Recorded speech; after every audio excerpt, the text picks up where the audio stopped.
എല്ലാവർക്കും സലു കിച്ചണിലേക്ക് സ്വാഗതം. ഞാൻ സമീറ.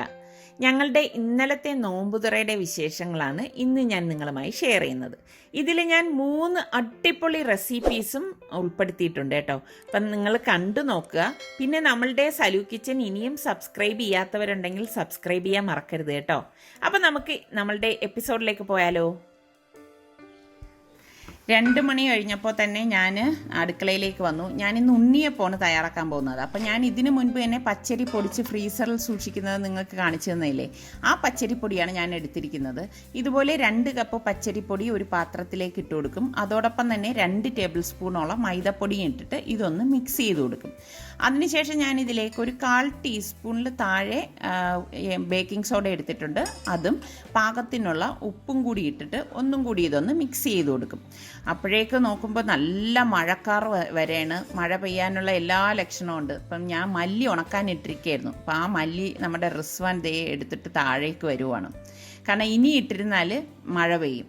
ഇപ്പം എപ്പോഴും ഇങ്ങനെയാണ്, ഉച്ച കഴിയുമ്പോഴേക്ക് ഇതുപോലെ ആയിരിക്കും ആകാശം, നല്ല മഴക്കാറൊക്കെ ആയിട്ട്.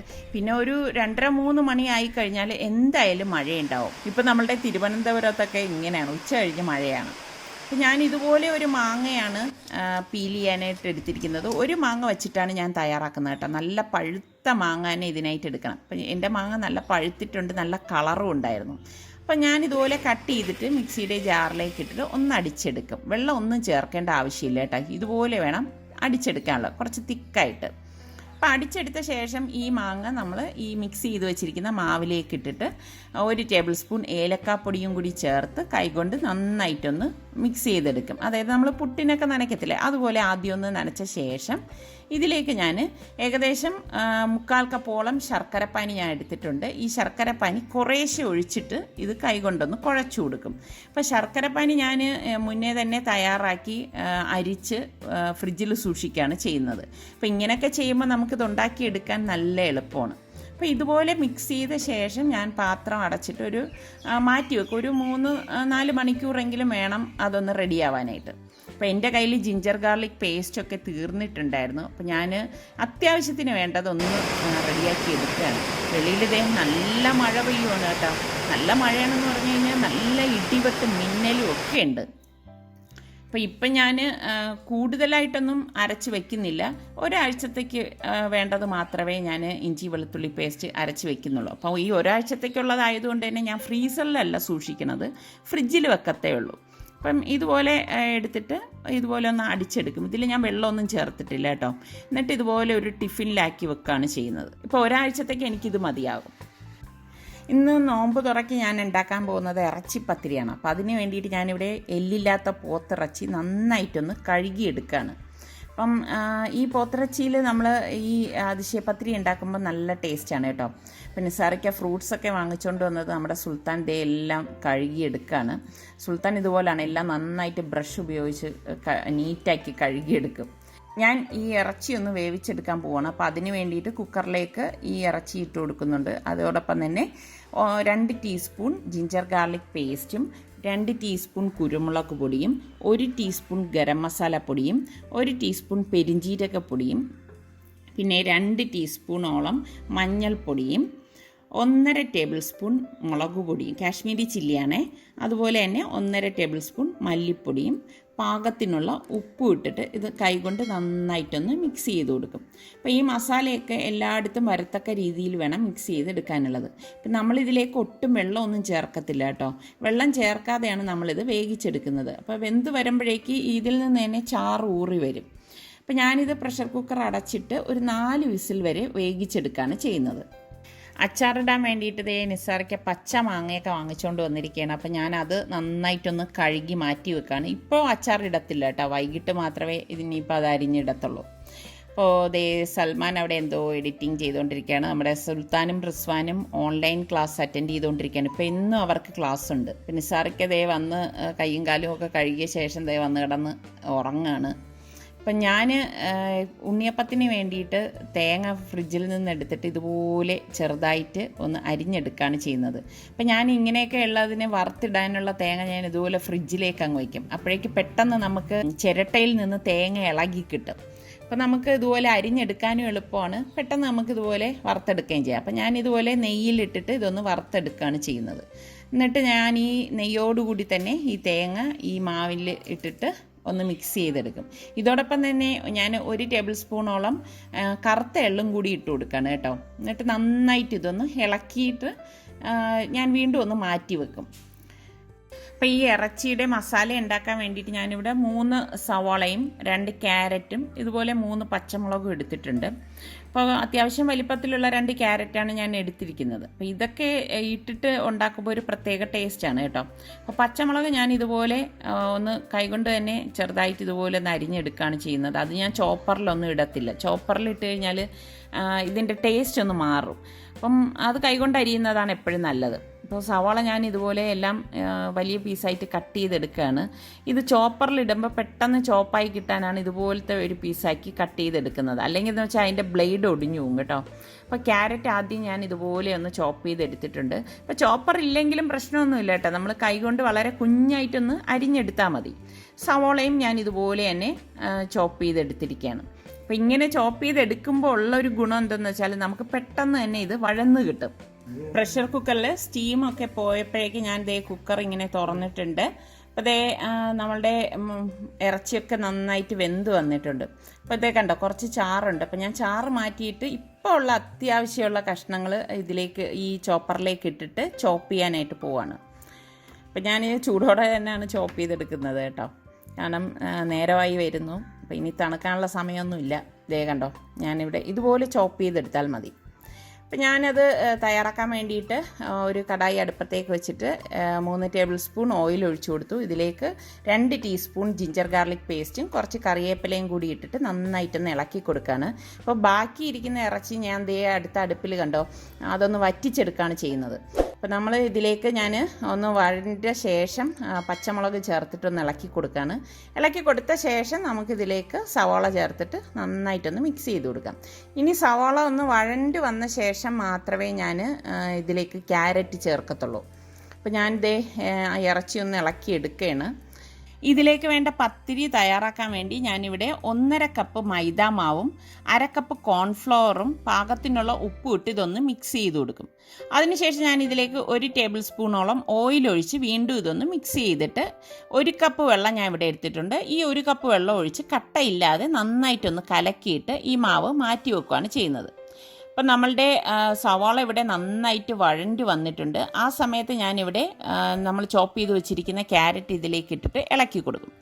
അതിനുശേഷം ഇനി നമ്മൾ ഇതിലേക്ക് പൊടികൾ ചേർത്ത് കൊടുക്കുകയാണ് ചെയ്യുന്നത്. ഞാനിവിടെ 1.5 ടീസ്പൂൺ കുരുമുളക് പൊടിയും 1 ടീസ്പൂൺ ഗരം മസാല പൊടിയും 1 ടീസ്പൂൺ മഞ്ഞൾപ്പൊടിയും 2 ടീസ്പൂൺ മല്ലിപ്പൊടിയും 1 table spoon Kashmiri chilli powder ഇട്ട് നന്നായിട്ടൊന്ന് ഇളക്കി കൊടുക്കും. അതായത് ഈ പൊടികളുടെയൊക്കെ പച്ച മണം മാറുന്നത് വരെ ഇതുപോലെ ഒന്ന് ഇളക്കി മിക്സ് ചെയ്തെടുക്കുകയാണ് ചെയ്യുന്നത്. ഇനി ഞാനിതിലേക്ക് പാകത്തിനുള്ള ഉപ്പിട്ട് കൊടുക്കും. ഇപ്പോൾ നമ്മൾ ഇറച്ചി വേവിച്ചപ്പോൾ ഉപ്പിട്ടിട്ടുണ്ട്, അപ്പോൾ അത് കണക്കാക്കി വേണം നമ്മളിതിലേക്ക് ഉപ്പിട്ട് കൊടുക്കാനുള്ളത്. എന്നിട്ട് നല്ലതുപോലെ ഒന്ന് ഇളക്കിയിട്ട് നമ്മൾ ഈ ക്രഷ് ചെയ്ത് വെച്ചിരിക്കുന്ന ഇറച്ചി ഉണ്ടല്ലോ അത് ഇതിലേക്ക് ഇട്ടിട്ട് മിക്സ് ചെയ്ത് കൊടുക്കും. അപ്പം നമുക്ക് ഈ ഒരു മീറ്റ് അല്ലെങ്കിൽ ചിക്കൻ ഉണ്ടെങ്കിൽ ചിക്കൻ ചേർത്തും ഇതുപോലെ ചെയ്തെടുക്കാം കേട്ടോ. പിന്നെ ഞാൻ കുറച്ചധികം കരിവേപ്പിലയും മല്ലിയിലയും കൂടി ഇട്ടിട്ട് നന്നായിട്ടൊന്ന് മിക്സ് ചെയ്ത് ഗ്യാസ് ഓഫ് ചെയ്ത് തണുക്കാനായിട്ട് മാറ്റി വെക്കുകയാണ് ചെയ്യുന്നത്. അപ്പോൾ തണുത്ത ശേഷമേ നമ്മളിത് ഫില്ല് ചെയ്യത്തുള്ളൂ. അത് തണുക്കുന്ന നേരത്ത് നമുക്ക് പത്തിരി തയ്യാറാക്കിയെടുക്കാം. അപ്പോൾ ഞാൻ ഇതുപോലെ ഒരു പാനിൽ നെയ്യ് തടവിയിട്ട് ഇതുപോലെ ഓരോ സ്പൂൺ മാവ് കോരി ഒഴിച്ചൊന്ന് ചുറ്റിച്ചു കൊടുക്കും. അപ്പോൾ മൂടി വെക്കുകയൊന്നും വേണ്ട, പെട്ടെന്ന് തന്നെ അത് റെഡിയാകുമ്പോഴേക്കും ഒന്ന് മറിച്ചിട്ട് കൊടുക്കും. മറിച്ചിട്ട് ഉടൻ തന്നെ ഞാനിതൊരു പ്ലേറ്റിലേക്ക് മാറ്റുകയാണ് ചെയ്യുന്നത്. കണ്ടോ ഈ ഒരു പരുവത്തിന്. അപ്പോൾ ഇത് ഈ മാവ് പൊട്ടിപ്പോവാതിരിക്കാനാണ് നമ്മളിതിലേക്ക് കോൺഫ്ലവർ ചേർക്കുന്നത്. കോൺഫ്ലവർ ചേർക്കണം കേട്ടോ, എങ്കിലേ ആ ഒരു കറക്റ്റ് ഒരു കൺസിസ്റ്റൻസി കിട്ടത്തുള്ളൂ. പിന്നെ ഇതിലേക്ക് വേണ്ടിയിട്ട് ഞാനിവിടെ 3 മുട്ട എടുത്തിട്ടുണ്ട്. ഒരു ബൗളിൽ ഈ മുട്ടയും 1 ടീസ്പൂൺ കുരുമുളക് പൊടിയും 1 ടീസ്പൂൺ ഗരം മസാലപ്പൊടിയും പാകത്തിനുള്ള ഉപ്പും ഇട്ടിട്ട് ഒരു വിസ്ക് കൊണ്ട് നന്നായിട്ടൊന്ന് ഇതുപോലെ ഒന്ന് ബീറ്റ് ചെയ്തെടുക്കും. നല്ലതുപോലെ ഈ മുട്ട ബീറ്റാക്കിയ ശേഷം ഞാനിതിലേക്ക് ഏകദേശം ഒരു 1/4 കപ്പോളം പാലൊഴിക്കുന്നുണ്ട്. പാലും ഒഴിച്ച് നല്ലതുപോലെ മിക്സ് ചെയ്തെടുക്കും. നമ്മളിങ്ങനെ ചെയ്യുന്നത് എന്തെന്ന് വെച്ചാൽ ഇതിൽ മുക്കിയിട്ടാണ് ഇനി നമ്മൾ പത്തിരി തയ്യാറാക്കുന്നത്. ഇതിലേക്ക് ഞാൻ 1 ടീസ്പൂൺ ചില്ലി ഫ്ലേക്സും കൂടി ഇട്ടിട്ട് ഇളക്കി കൊടുത്തിട്ട് ഇതുപോലെ ഒരു പരന്ന പാത്രത്തിലേക്ക് ഒഴിച്ചു വെക്കുകയാണ് ചെയ്യുന്നത്. അപ്പോൾ അതേ നമ്മളുടെ ഇറച്ചി തണുത്തിട്ടുണ്ട്, പത്തിരി റെഡി ആയിട്ടുണ്ട്, മുട്ടയുടെ കൂട്ട് ഇവിടെ റെഡി ആയിട്ടുണ്ട്. എന്നിട്ട് ഞാനിവിടെ ഒരു പാനിലേക്ക് കുറച്ച് നെയ്യ് ഇതുപോലെ ഒന്ന് ബ്രഷ് ചെയ്ത് കൊടുക്കും. അതിനുശേഷം ഇതുപോലെ ഓരോ പത്തിരിയും എടുത്ത് ഈ മുട്ടയുടെ കൂട്ടിൽ മുക്കിയെടുത്ത ശേഷം ഇതുപോലെ ഈ പാനിലേക്ക് വെച്ച് കൊടുത്തിട്ട് ഇതിന് മീതെ നമ്മൾക്ക് ഈ ഇറച്ചിയുടെ മിക്സിങ് ഉണ്ടല്ലോ അത് ഇതുപോലെ ഒന്ന് ലെവൽ ചെയ്ത് നിരത്തി കൊടുത്ത ശേഷം അടുത്ത പത്തിരി എടുത്ത് ഇതുപോലെ തന്നെ മുട്ടയിൽ മുക്കിയിട്ട് ഈ പാനിലേക്ക് ഇതിന് മീതെ വെച്ച് കൊടുക്കും. കണ്ടോ, ഈ ഒരു പ്രോസസ്സ് വീണ്ടും നമ്മൾ ഇതിന് മീതെ ഇറച്ചിയുടെ കൂട്ട് വെച്ച് കൊടുക്കും, വീണ്ടും പത്തിരി മുട്ടയിൽ മുക്കിയത് വെച്ച് കൊടുക്കും. ഈ ഒരു പ്രോസസ്സ് ഇത് തീരുന്നത് വരെ വെച്ച് കൊടുക്കും. എന്നിട്ട് പാത്രം മൂടിയിട്ട് ലോ ഫ്ലെയിമിലിട്ടിട്ട് ഒരു 3 മിനിറ്റ് ഇതുപോലെ വെച്ച ശേഷം പിന്നെ അടിയിൽ മറ്റൊരു തവ വച്ചിട്ട് അതിന് മീതെയാണ് നമ്മൾ ഈ പാൻ വെക്കുന്നത്. ഇങ്ങനെ വെച്ചിട്ട് ഞാനൊരു 40 മിനിറ്റോളം വളരെ ലോ ഫ്ലെയിമിൽ വെച്ച് വേവിച്ചെടുക്കുകയാണ് ചെയ്യുന്നത്. അപ്പം ഞാൻ ഉണ്ണിയപ്പം തയ്യാറാക്കാൻ വേണ്ടിയിട്ട് ഉണ്ണിയപ്പ ചട്ടിയിൽ എണ്ണ ഒഴിച്ചിട്ടുണ്ടായിരുന്നു. അപ്പോൾ ഇതിലേക്ക് ഇതുപോലെ മാവ് കോരി ഒഴിക്കുകയാണ് ചെയ്യുന്നത്. എന്നിട്ട് ഒരു സൈഡ് റെഡി ആകുമ്പോൾ പതുക്കെ ഒന്ന് മറച്ചിട്ട് കൊടുക്കും. ഫ്ലെയിം കുറച്ച് വെച്ചിട്ടാണ് ഞാൻ ഉണ്ണിയപ്പം തയ്യാറാക്കുന്നത്. എങ്കിൽ മാത്രമേ ഉള്ളു വേഗത്തുള്ളൂ, അല്ലെങ്കിൽ ഉള്ളു വേഗത്തില്ല, പുറത്ത് കളർ മാറുകയും ചെയ്യും. അപ്പോൾ ഉള്ളു വെന്ത് വരണം, അതുകൊണ്ട് നമ്മൾ ഫ്ലെയിം കുറച്ച് വെച്ചിട്ട് തന്നെ വേവിച്ചെടുക്കണം. ഇതുപോലെ നല്ലൊരു ഗോൾഡൻ കളർ ആകുമ്പോഴേക്കും നമുക്കിത് എണ്ണയിൽ നിന്ന് മാറ്റാം. ശരിക്കും നല്ല ടേസ്റ്റാണ് കേട്ടോ ഈ മാങ്ങ ഉണ്ണിയപ്പം. ട്രൈ ചെയ്ത് നോക്കാത്തവരൊക്കെ ട്രൈ ചെയ്ത് നോക്കണം കേട്ടോ. അപ്പോൾ അടുത്ത ബാച്ച് ഞാൻ എടുക്കുകയാണ്. അപ്പോൾ ഞാൻ ഈ ഉണ്ണിയപ്പത്തിൻ്റെ ആകാശം ഒന്ന് കാണിച്ചു തരാം. ശരിക്കും നല്ല ഒരു കളർ, മാങ്ങയുടെ ആ ഒരു കളറാണ് കേട്ടോ ഉണ്ണിയപ്പത്തിന് വന്നിരിക്കുന്നത്. കണ്ടോ, അകമൊക്കെ നല്ല പാകത്തിന് റെഡിയായി വന്നിട്ടുണ്ട്. അപ്പോൾ ട്രൈ ചെയ്ത് നോക്കിയിട്ട് എനിക്ക് ഫീഡ്ബാക്ക് തരണം കേട്ടോ. അപ്പം നമ്മുടെ പത്തിരി ഇതേ ഇവിടെ റെഡിയായി വന്നിട്ടുണ്ട്. അപ്പം ഞാൻ മറ്റൊരു പാനിലേക്ക് വെച്ചിട്ട് ഇതിനെ ഒന്ന് തിരിച്ച് വെച്ച് കൊടുക്കുകയാണ്. അപ്പം മറ സൈഡും കൂടി നല്ലതുപോലെ ഒന്ന് വെന്ത് കിട്ടാനാണ് ഇതുപോലെ തിരിച്ച് വെച്ചിട്ട് കൂടി ഒന്ന് വേവിച്ചെടുക്കുന്നത്. അപ്പോൾ ഞാനിത് ഫ്ലെയിം ഒന്ന് കുറച്ച ശേഷം ഇതുപോലെ വെച്ചിട്ട് ഒരു 5 മിനിറ്റേ വേവിക്കത്തുള്ളൂ. അത് വെന്ത ശേഷം ഞാൻ പഴയതുപോലെ പാനിലേക്ക് തന്നെ വെച്ച് അടച്ച് മാറ്റി വെക്കുകയാണ് ചെയ്യുന്നത്.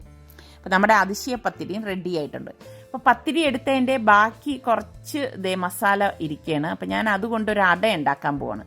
അതിന് വേണ്ടിയിട്ട് ഞാനിവിടെ 1 കപ്പ് മൈദാമാവും ഏകദേശം ഒരു 3 ടേബിൾ സ്പൂണോളം കോൺഫ്ലോറും 1 ടീസ്പൂൺ നെയ്യും ഇട്ടിട്ട് നന്നായിട്ടൊന്ന് മിക്സ് ചെയ്ത് കൊടുത്ത ശേഷം പാകത്തിനുള്ള ഉപ്പും ഇട്ട് വെള്ളം ഒഴിച്ച് ഇതൊരു ടൈറ്റായിട്ടുള്ള ഒരു ഡോ ആയിട്ട് കുഴച്ചെടുക്കുകയാണ് ചെയ്യുന്നത്. നമ്മൾ കുറച്ച് വെള്ളം ഒഴിച്ചിട്ടേ കുഴച്ചെടുക്കത്തുള്ളൂ കേട്ടോ.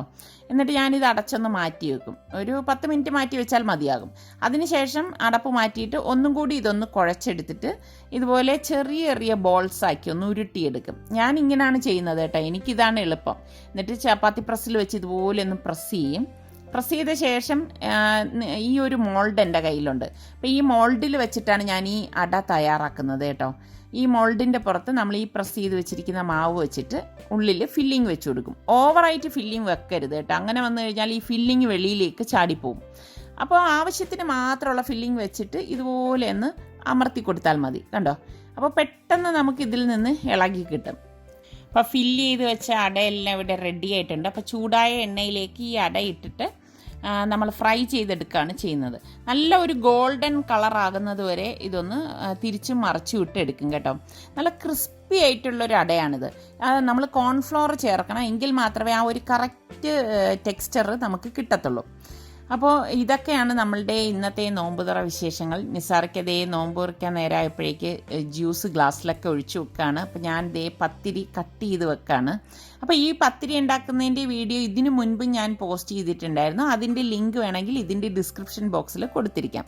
അപ്പോൾ ഈ രീതിയിൽ നിങ്ങളൊന്ന് ട്രൈ ചെയ്ത് നോക്കണം കേട്ടോ. അടിപൊളി ടേസ്റ്റാണ് ഈ ഒരു അതിശയപ്പത്തിരി.